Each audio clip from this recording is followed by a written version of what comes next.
साथियों नमस्कार। आज की शुभ यात्रा में यूट्यूब के सभी दर्शकों का हार्दिक धन्यवाद, शुक्रिया। पांतजल योग सूत्र योग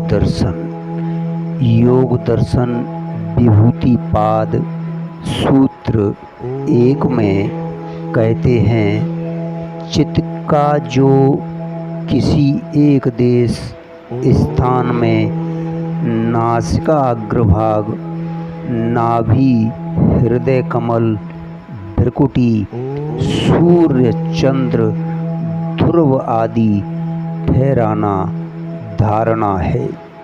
मित्रों, पूर्व में योग के जिन 8 अंगों की बात कही गई है, उनमें पहले 5 अंग बहिरंग साधन कहलाते हैं, जिनका वर्णन साधना पाद के अंतर्गत किया गया है। साथियों, इन 5 बहिरंग साधनों के सिद्ध हो जाने पर साधक का क्रिया योग समाप्त हो जाता है। इसके बाद उसे किसी क्रिया को करना नहीं पड़ता तथा वह अक्रिया के मार्ग में प्रवेश करता है। अंतिम उपलब्धि अक्रिया से ही होती है। इस अक्रिया में धारणा, ध्यान और समाधि 3 मुख्य साधन हैं। इन तीनों में थोड़ा ही अंतर है।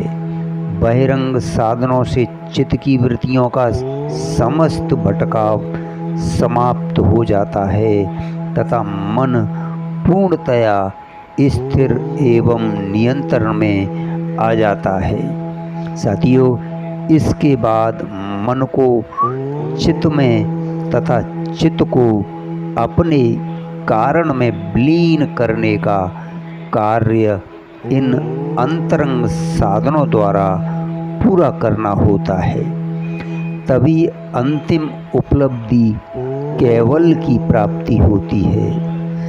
इस सूत्र में धारणा की व्याख्या की गई है कि जब चित्त का समस्त भटकाव समाप्त हो जाता है तो वह पालतू पशु की भांति साधक के पूर्ण नियंत्रण में आ जाता है। इसके बाद साधक का उसका उपयोग मुक्ति प्राप्ति के लिए करता है। चित्त शक्ति वही है जिसका पहले संसार की उपलब्धियों तथा भोगों में उपयोग हो रहा था। अब उसका मुक्ति कैवल्य के लिए उपयोग करना है। इस चित्त को अब किसी भी एक स्थान पर अपनी इच्छा अनुसार केंद्रित किया जा सकता है। वह स्थान नाभि, कंठ, हृदय, भ्रुकुटी, नासिका अग्रभाग आदि शरीर के भीतर के स्थान हो सकते हैं अथवा सूर्य, चंद्रमा, ध्रुव तारा आदि बाह्य स्थान भी हो सकते हैं। साथियों, इन भिन्न भिन्न स्थानों पर चित्त के ठहराने को ही धारणा कहते हैं, जिनके अलग अलग फल होते हैं, जिसका वर्णन आगे किया जाएगा। धारणा से मन की शुद्धि होती है तथा उसका भटकाव मिट जाता है। धन्यवाद, शुक्रिया। अगले सूत्र में आपसे फिर मिलते हैं विभूति पाद से।